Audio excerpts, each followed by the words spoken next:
Belém do Pará.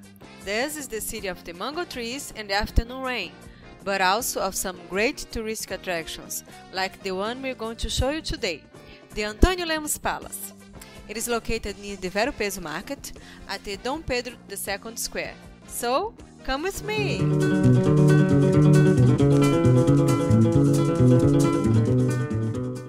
The Antônio Lemos Palace, also known as Palácio Azul, was designed by José Coelho da Gama e Abreu.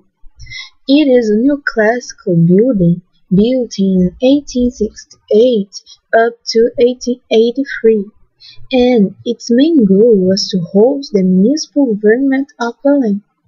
Located in the historical center of the city, Antônio Lemos Palace owns the Art Museum of Belém since 1994.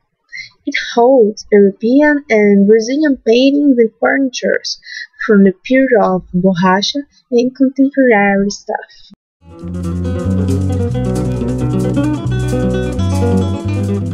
There are also paintings, pictures, ceramics, and Brazilian furniture of the 19th and 20th century. There is also a specialized library in art, heritage and memory that develops a great number of social education activities that are focused on the evaluation of cultural heritage and the production and knowledge of different artistic techniques.